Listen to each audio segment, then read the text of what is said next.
Hey guys, welcome back. It is your favorite Gimp of the Limp, and I'm here with a article from Polygon of all people.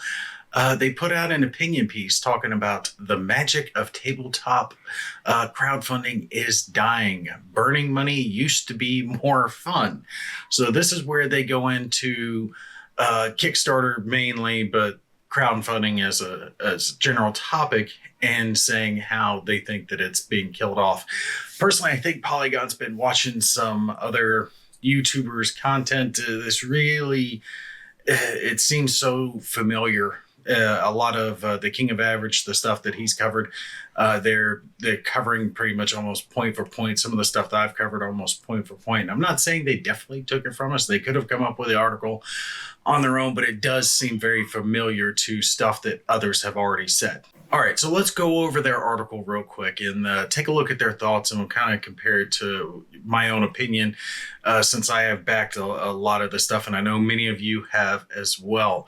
So compared to many other crowdfunding sectors, the board game business has been a relatively safe bet over the past decade. In stark contrast to what's happened with tech and video game backers, tabletop players have often plunked down their cash and then a couple of years later receive crisp new boxes of cardboard and plastic. And here they're not wrong.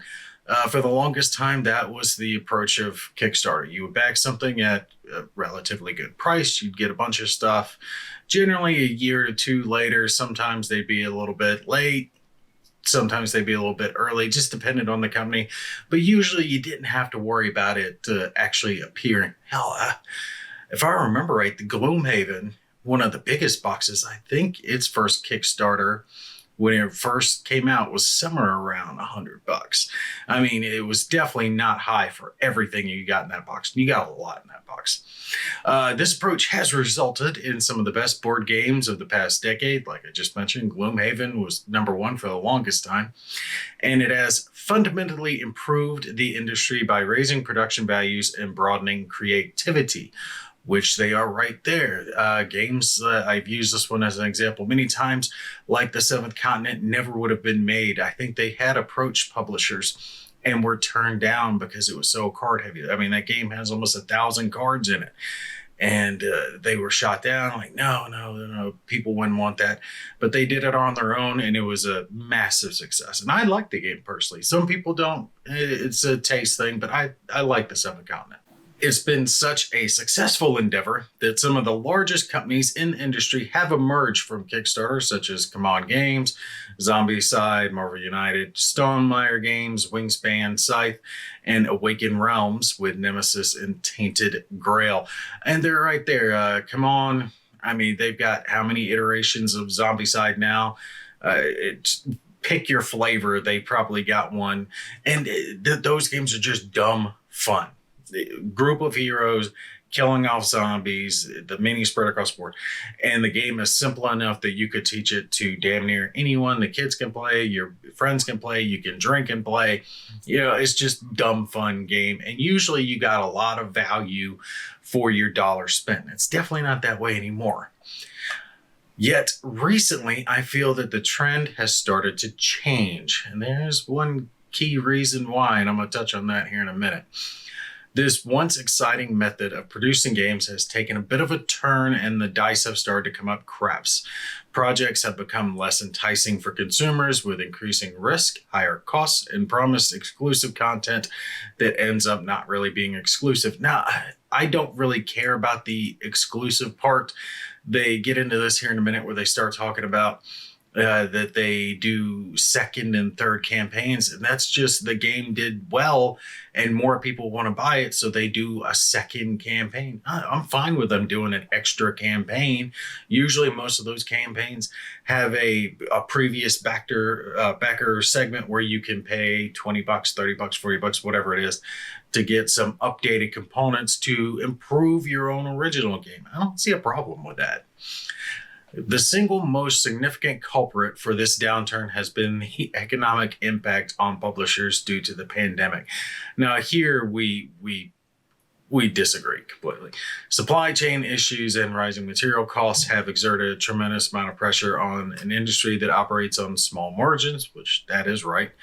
China's multiple shutdowns and its unstable economy have resulted in an ever-evolving logistics situation, which requires increased effort and skill on behalf of publishers, in addition to the ever-shrinking profits on the production side. The consumer has been significantly impacted. We're too far past the pandemic for them to keep blaming that. That's Mythic. Mythic is, oh no, it's the pandemic. No, Mythic, it's not the pandemic that caused your massive amounts of failures. It's your criminal misuse of funds that has caused all the problems that they've had.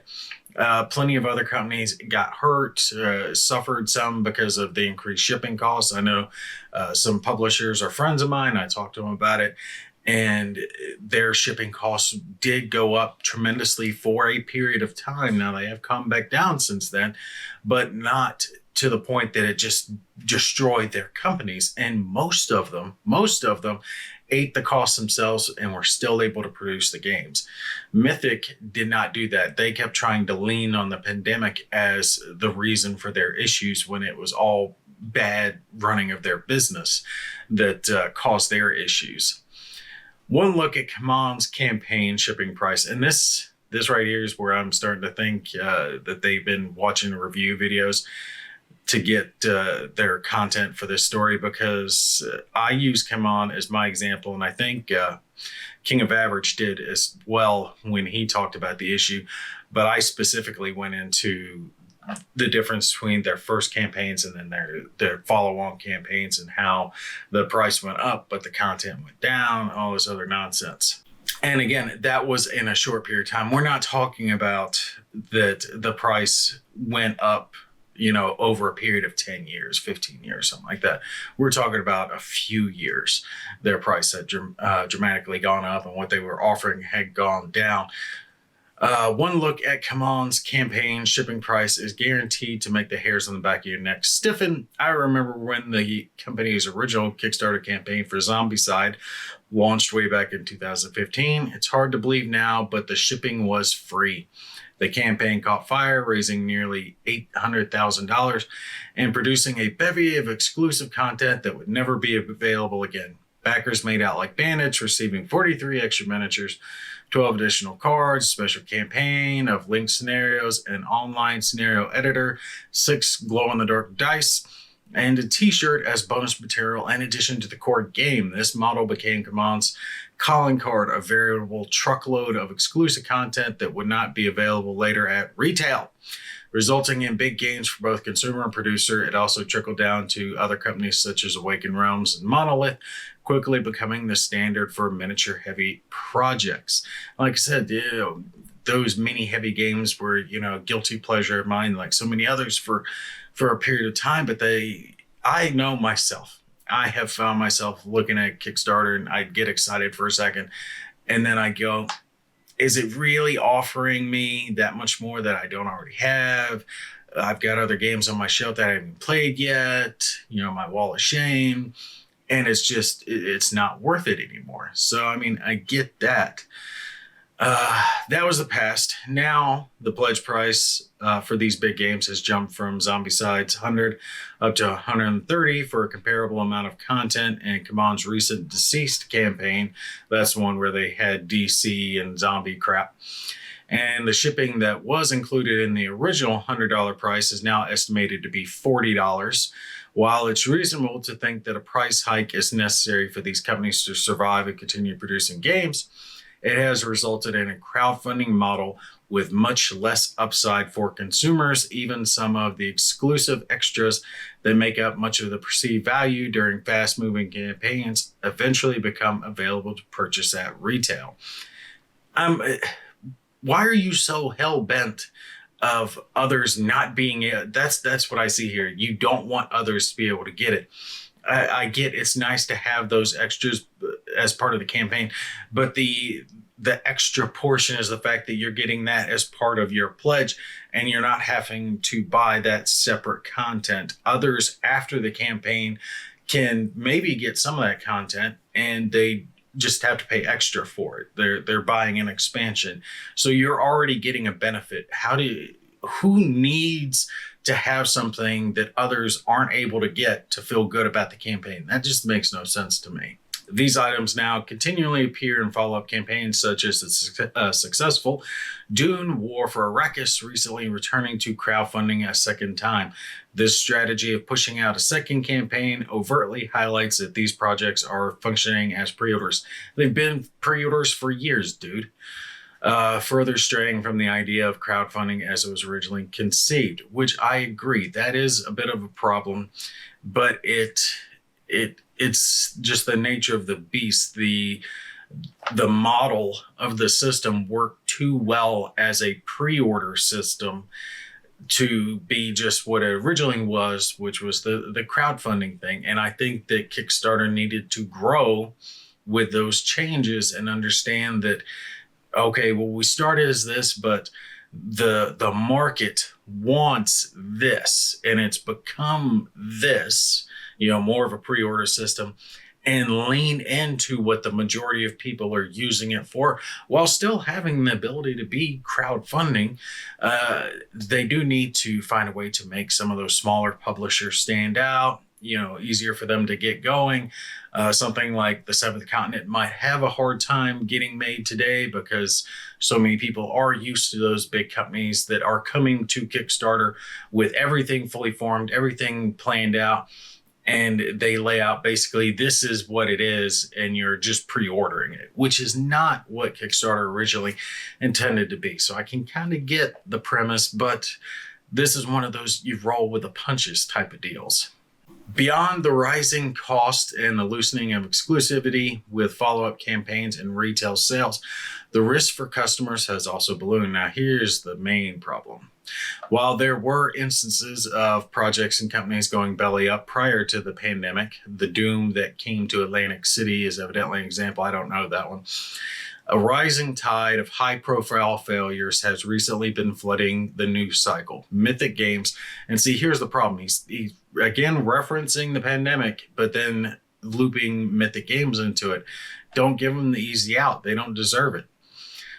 Mythic Games has been the most prominent recent troublemaker, stringing out fulfillment for the massively successful Darkest Dungeon and Six Siege board games. In both instances, backers were forced to pay multiple times for their rewards, kicking in more money than they had originally pledged to the projects and hoping for the best.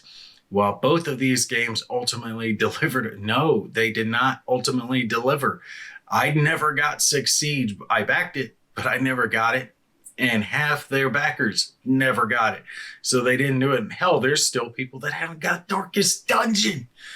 Still haven't got it. Let alone the fact that some of the ones that are getting it aren't even getting it in their own language. They're being forced to accept it in a language that they don't speak.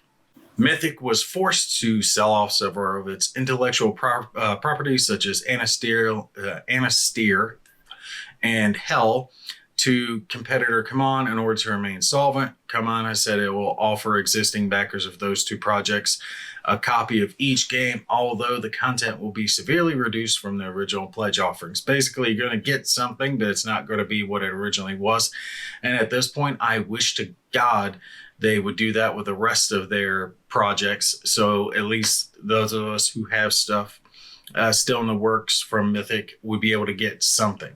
Because I backed Monster Apocalypse. I know I'm not going to get anything from that. They'll come out with another contribution that will be higher than what I originally, like Six Siege. I've talked about it multiple times.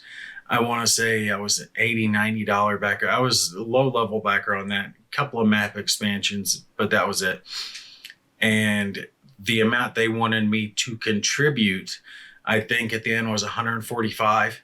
So it's like you're a third higher than my original pledge. Like, you're out of your mind, dude. You're out of your mind.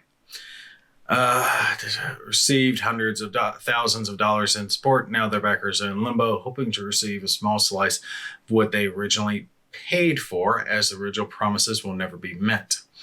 Talks about Mythic being just one example. Golden Bell Studios stiffed thousands of backers, only partially fulfilling its dungeon crawling game Unbroken, which made no sense to me. There had to be some serious misappropriation there because that game did pretty well. And I know they sold a fair amount at retail, and that's what people were upset about. Funforge raised more than $500,000 to reprint its hit Civilization game Monumental, but over 4,000 backers who supported the project are still waiting 4 years later with nothing delivered. Meanwhile, a low-profile version of the game has already appeared at retail for anyone to purchase. These are big failures, but there are dozens of smaller cases scattered about, some I've talked about before. I personally have been waiting for the solitaire expansion for Academy Games' Agent of Mayhem board game, which I know I have talked to them. That is shipping now. I don't know what happened with it, but I know they're shipping it now, which was promised as part of the crowdfunding project in 2019. These packs of cards sat in a warehouse since October 2023, and I've only just been begun shipping to backers. Now, everything that he's talking about here, I think we can hone down to a single issue with Kickstarter. And it's one that I've brought up previously, and it's the fact that the people who create these projects, they get hundreds of thousands, if not millions of dollars in backers' money, and then they misuse it. Now, misappropriation is a crime. It's an actual crime. In criminal law, misappropriation is a general term used to describe the unlawful act of knowingly and intentionally using another person's funds or property for your own use or for some other unauthorized purpose. It's basically theft. That's exactly what Mythic did.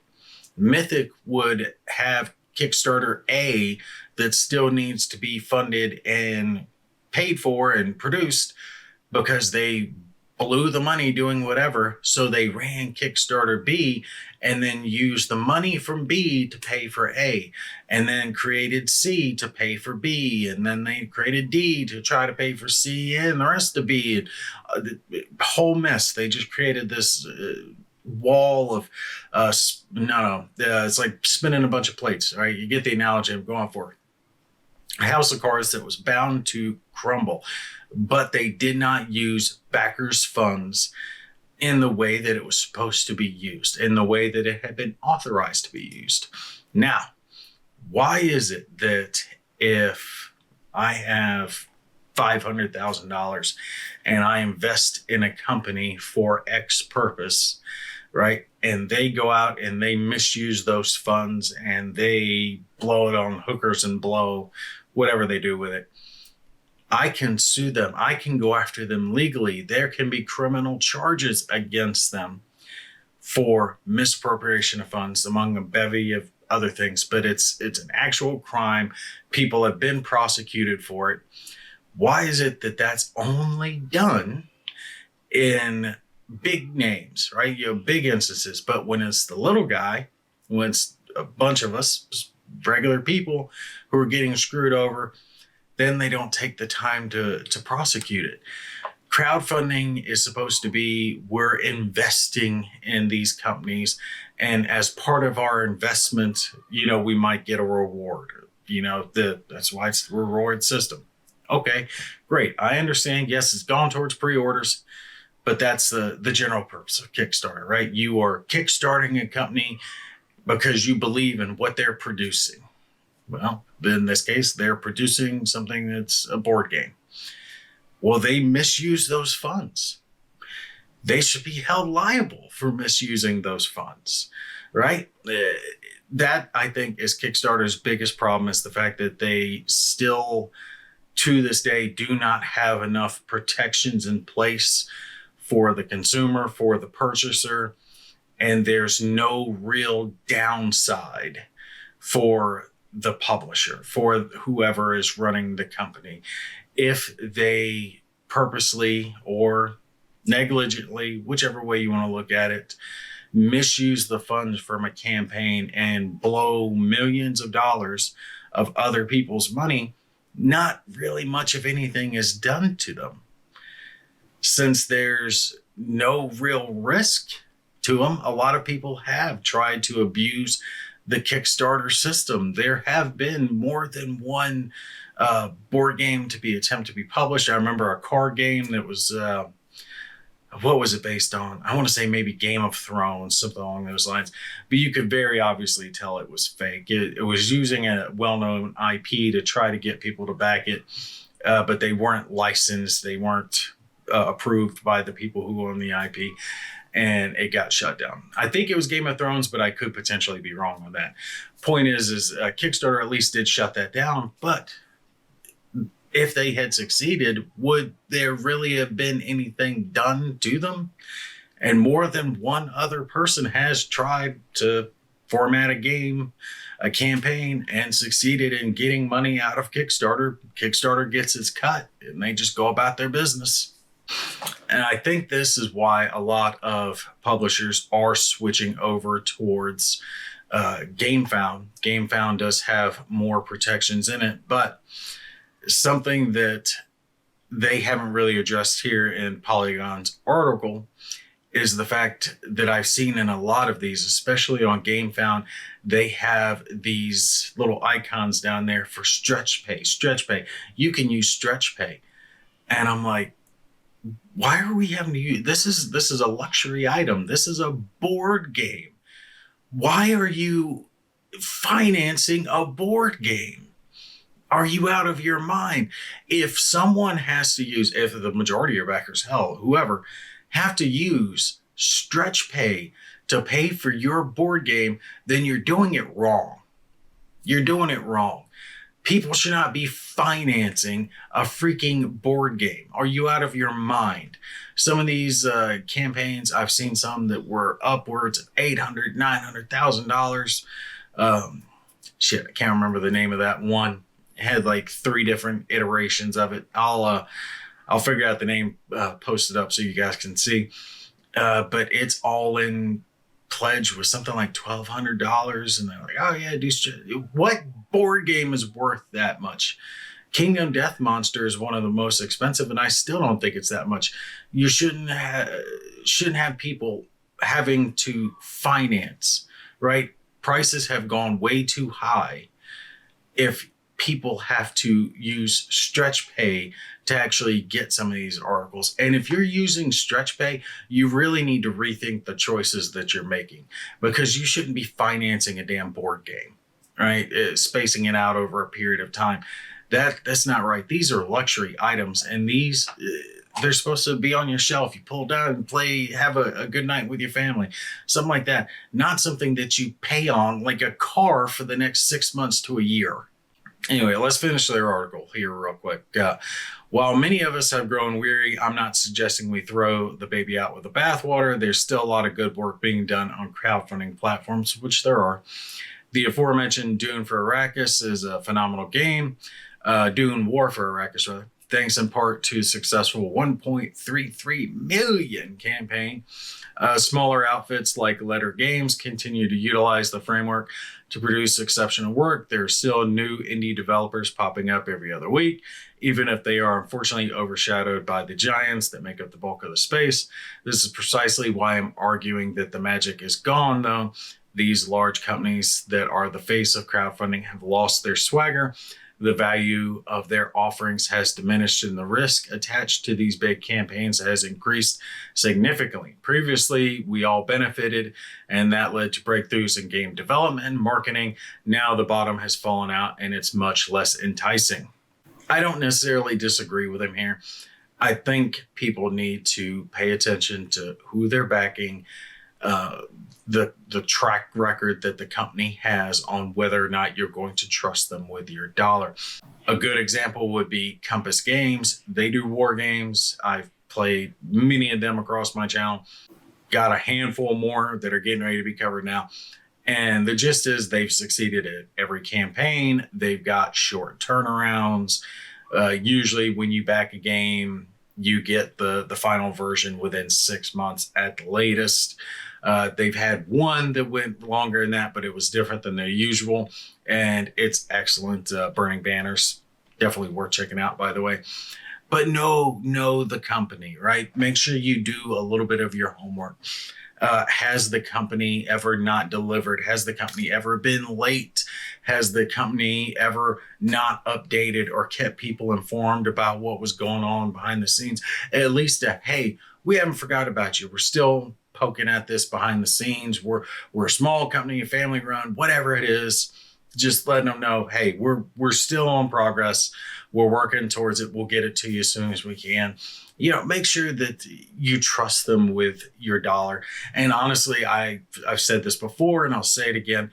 I would switch more and more and more towards GameFound. I think you have better protection still on GameFound. GameFound is kind of built towards being what Kickstarter has become, right? The pre-order type system versus Kickstarter that was kind of shoehorned into it and not really built from the ground up with that idea in mind. So I think your dollar is safer over there. Not to mention the fact that on top of all this other mess, Kickstarter's gotten political and nosy about what's being produced, which is just ridiculous. And I'm not talking about like they are keeping nasty content, right? I mean, there's some sexual content that's actually produced on Kickstarter, which is fine. It can be 18 plus. There's fine. They have a stripper board game. Go check it out. There was a recent campaign. It was Strippers, the board game. You had your little pole dancer and everything. It looked funnier than hell. I didn't back it because there ain't no way I'm pulling that into my house with my wife seeing that shit. But funny. I'm talking about if they didn't like some of the stuff like left versus right or whatever the crap. Like, no, Kickstarter, I don't want you to police. I just want you to lay down a good framework for these companies to use. If people don't like their message, they can choose not to back the product. It's fine. I mean, if it's got like kitty stuff on there, then yes, you nix it. Other than that, if it's not criminal, leave it the hell alone. I think they're wrong though. Ultimately, I think that there still is magic when it comes to the crowdfunding aspect of gaming. It became one of the biggest things that Kickstarter's known for now. I mean, if you say the word Kickstarter, you think board game, generally speaking. So I don't think that the magic's gone, but I think some of the shine has been rubbed off due to use. They need to polish things up. They need to tighten things up. And Kickstarter really, really needs to find a way to protect consumers better and to punish in some way, shape, or form the ones that are abusing the system and then failing, right? They should never have a company that has 8, 9, 10 Kickstarters in the wind waiting to be produced, the money just hanging out there. And then suddenly, companies belly up. We can't produce any of them unless you guys pay us like Mythic's done. Mythic should have been cut off a long time ago. Kickstarter should have said, nope, you've already got 2, 3, 4, whatever amount games in the works with people still waiting on them.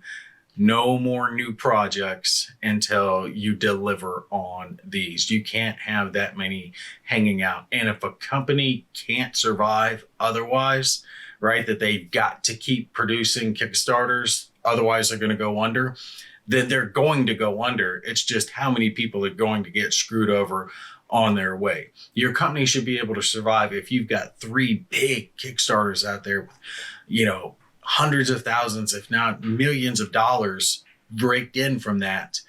You should be able to survive on that without needing to fund another Kickstarter. And I would really, really like to see some type of criminal prosecution. I know it's probably not going to happen, but like I said, it's a crime. It's a crime. If you do it to a big company like Google, right? If you misappropriated their funds, you go to jail for it. But you misappropriate my funds and your funds, and you just get to walk away. And I'm sorry, I don't think that's right. I think that's the big guy being protected while the little guy just has to eat the loss. But all right, that's going to be it for me. You guys put down below. Let me know what you think. Do you think magic of crowdfunding is over, or is the best still in the future? Do we still have more awesome games coming from things like Kickstarter and GameFound? Let me know down below. All right, y'all take care. I'll catch you in the next one.